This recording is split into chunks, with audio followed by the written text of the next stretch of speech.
This inning, joining us now in the booth, as promised, Roger Clemens back in town. How are you, Roger? Hey, guys. How you doing? You were here today throwing batting practice, right? I was laying some cookies in there today for him. We had a great time. You do that for the Jimmy Fund. You've done this the last couple of years, right?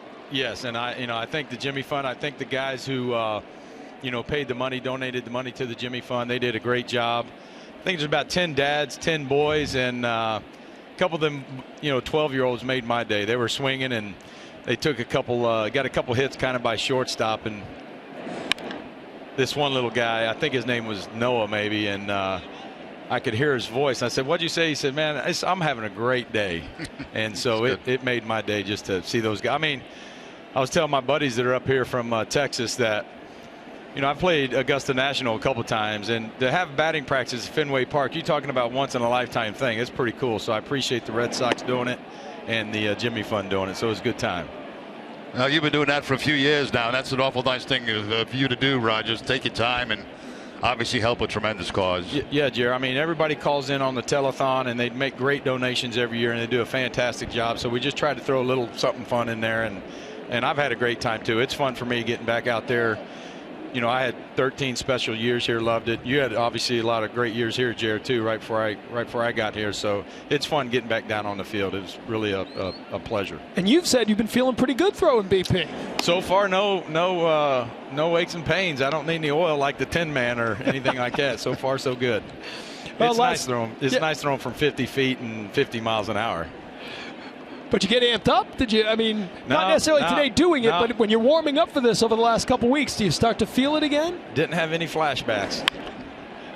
How about last night watching what Max Scherzer did? Wow. Did that bring you back? Yeah, we were driving here from Connecticut, and my youngest one, Cody, called me and said, "Dad, Max just tied your record for strikeouts." So we started looking around for it to try and see it. And then once I got to the hotel here, I was able to see some of the highlights, and I made a couple comments. The Houston guys, writers were.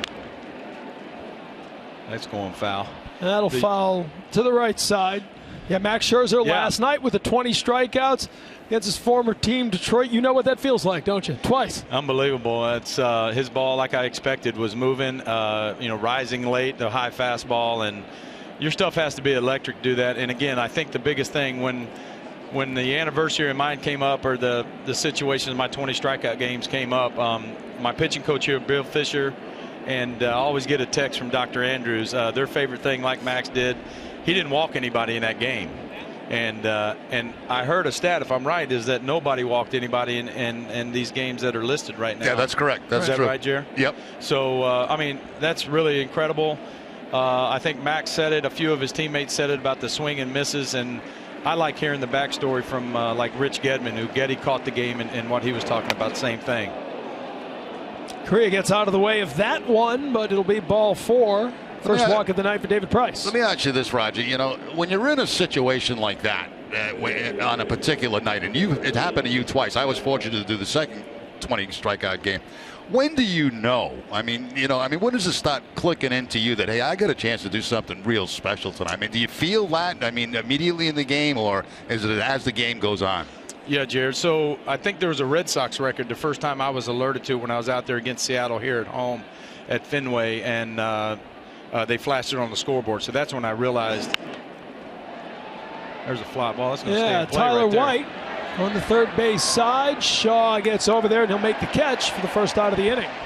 So when I was here at home against Seattle, they'd flashed it on the scoreboard. There was a Red Sox record, and we rocked it. And then I went up in the 8th inning to change undershirts, and Al Nipper and a few of the guys were up in the clubhouse pacing, and it looked like they wanted to say something. They were watching me change my uniform. And then that's when they alerted me and said, hey, you got 18.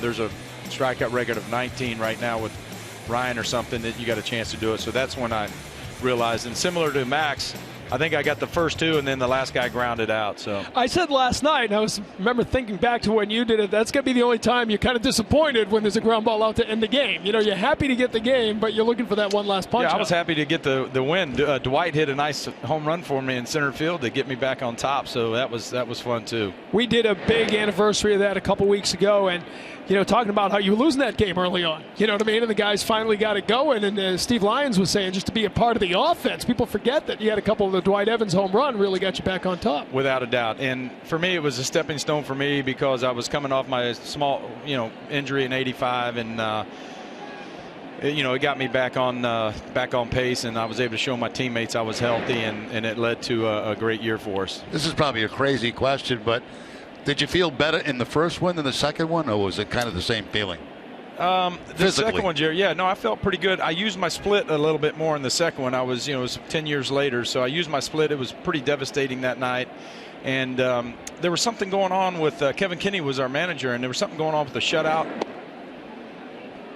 record, the tie Cy Young or wins record or something like that was going on, because Kevin had strangely in the trainer's room before the game mentioned to me that if they have a chance to score late in the game, I may bring the infield in. He mentioned something like that to me. I remember it to this day, and but you never think about it until the game was over, and it hit me after the 20 strikeout the second time. And the Tigers were great. Travis Fryman sent me over a baseball with all the guys signed it as many times as they punched out. That's so pretty cool. That's a good story. Yeah, so it was really nice. And Spike Owen was with Seattle. They took a real famous photo of the game, and all the guys wanted photos, but Phil Bradley at the time didn't want to sign it. And so I asked Spike to talk to him a little bit, say, hey, the guys want a piece of the memorabilia, so if you could get him to sign it, it'd be great.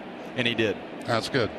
Well, Spike Owen, of course, your old teammate from Texas, and one of my favorite stories in baseball is still the fact that you almost didn't get to that first 20 strikeout game. You were stuck on Storage Drive, as so many of us have been over the years, but you had a bunch of people waiting for you here at Fenway. Yeah, I was fortunate to get here. A motorcycle police officer got me here, and everybody was panicking. I was pretty embarrassed walking through the clubhouse door, and Bill Fisher was going to scratch me from the start.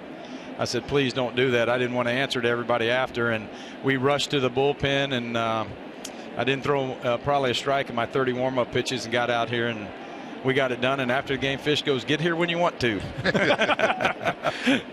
I remember that was the night a lot of people, late April, a lot of people in New England kind of started to feel that '86 team was something special. Yeah, it was fun. I mean, it was, again, I have obviously fond memories of doing some fun work right here. It's the 1-2 from David Price.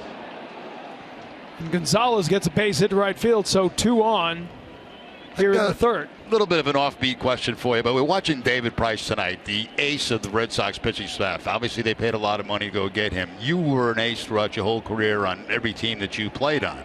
What is that feeling like? What is the responsibility of being the ace on a ball club? Yeah, if there's a losing streak and the way you prepare, I enjoy, Jared, what I do now with Houston. I like to watch the guys' routine and see if they have a really quality routine that they can trust. I think even changing teams, a veteran like David is going to have to get a set routine here at this ballpark and settle in where he wants to. I've heard a little bit from today, some of the media was down on the field after I threw batting practice, that Petey was talking about his mechanics a little bit. Right. And this is a situation where you want to work on that on your side work, try and settle in, try and put it into play if you can. He's good enough that if a pitching coach or somebody tells him something, that he can put it into play within 1 or 2 pitches. I hope so anyway. Well, we got an expert here. Maybe we can put up the split screen again, and you can explain the difference. We had a shot of David holding the glove down around his belt, and then a shot of him holding it higher, which he's trying to do right now. Not holding the ball, but where he comes up to that point to around his shoulder. And maybe you can explain, as a former pitcher, exactly what that means. First, Carlos Gomez, the grounder to short. Bogarts to Pedroia to Ramirez for the double play to end the inning. Can we get you to stay here for a half? I want to look at that. All right, we'll stay here with Roger Clemens. The double play gets Price out of the jam. And the Sox hold on to the 3-1 lead.